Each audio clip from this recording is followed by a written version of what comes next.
guys, and welcome to my monthly Q&A. Thank you so much for joining me. Sorry for the delay, but let's get started. The first question is, how is the market?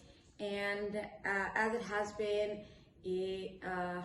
for quite a while, we are still strong.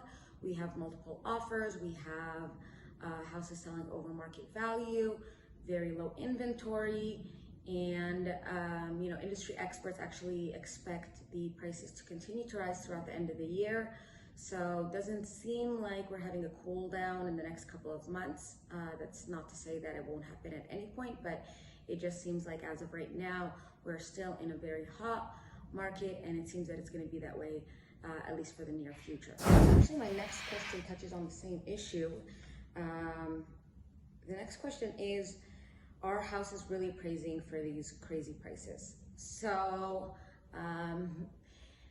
I had one of my clients asked me that question, and the answer is that actually in this past April, 19% of houses in the US appraised for less than the purchase price on the house. That's more than double the appraisal issues that we've had in the previous 2 Aprils. So what does that mean for home buyers, and what does that mean for home sellers? So for home buyers, that normally means that if you really want the property and you are offering this price for the property, you need to know that if the bank doesn't appraise at this price, then you as a buyer will have to put in the difference in cash if you really want the house. And if you have the reserves for that and you feel like the house is worth it, it's obviously possible. What more often than not, appraisal issues in the lease will create delays in the transaction. So for sellers, they need to know that if a house is over what they expected to get for it, or if we have multiple offers, they need to make sure that they address that either before the transaction, or that they know that the buyer has the reserves to put the difference in cash. So you'll see a lot of times buyers waiving appraisals because the sellers have a feeling or are nervous that this will either delay the transaction or cancel the transaction in its entirety, and they'll have to go through the whole process again. But what this really indicates to us is that home prices are rising so quickly that the comps from the prior 6 months are no longer indicative of the current home prices. Because if appraisers are using comps, usually the houses that have sold in the prior 6 months, to reflect the current prices of the market, and houses are not appraising, then 6 months ago is not the same market that we're in right now.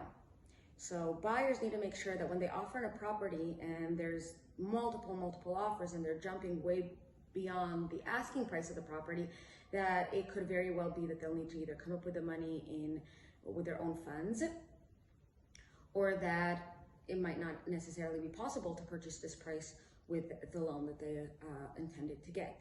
So just be wary of what kind of buyer you accept for your property. If they're that motivated that they're going to put a difference in cash, if they're willing to waive the appraisal contingency. And as a buyer, also know that this market is a different market than it was 6 months ago.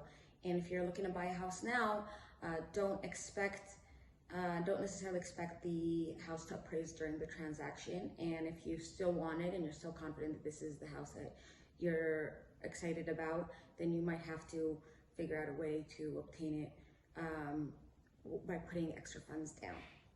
Our last question is actually, as a seller, should I give concessions during escrow? So I deal with this issue many times with my sellers.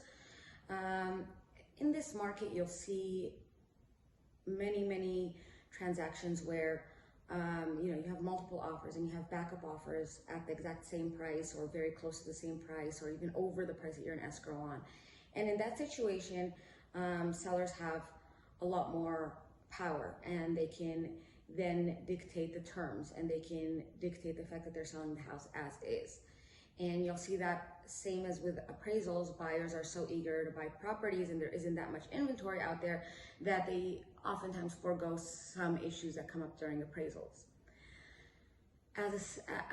When I advise my sellers, the first thing I always tell them is, everything that you find out in this transaction, you're going to have to disclose to the next buyer. So if something major comes up and this buyer is asking for it to be repaired or for a concession, just know that this issue might come up again, and you're gonna have to disclose it to the next buyer. So you either deal with it now, or we're gonna have to deal with it again. So I often advise my sellers to at least be somewhat amicable during the transaction. Now, obviously, again, if you have 3 backup offers in place and those buyers don't seem to care about the issues with the property, and you may even be able to disclose those issues before you even get into the next transaction, again, the sellers have a little bit more power in their hands.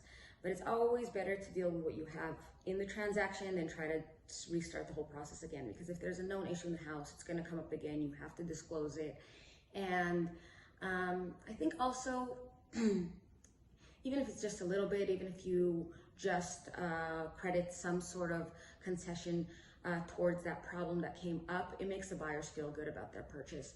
And so I always advise my sellers to take these requests for repairs seriously and to try to at least figure out a way to make the buyers happy, especially if you do not have any other buyers lined up, especially if this is the only offer that you've got on the house. More often than not, if this is the only buyer you have on the house, this issue will come up again. No one promises you'll get the same price on the house. You know, when you have backup offers or when you have multiple offers and your sellers feel very confident, hey, we can get the same price, we can get more. And so they're a little bit less likely to give the credits. But if you don't have any other offers on the property and you don't have any backup offers, it's really important to at least try to come to terms on the request for repairs.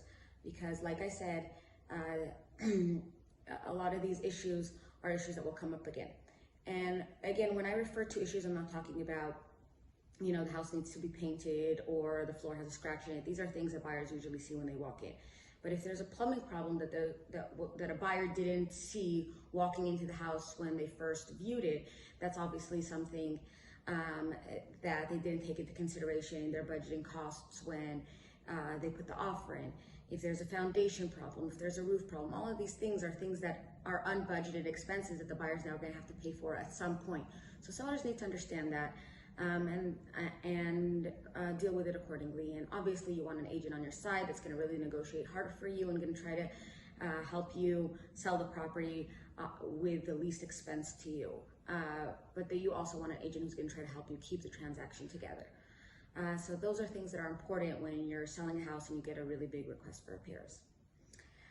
So that's it for today. Thank you again. Hope you have a wonderful long weekend and a happy 4th of July, and I'll see you next month, sorry.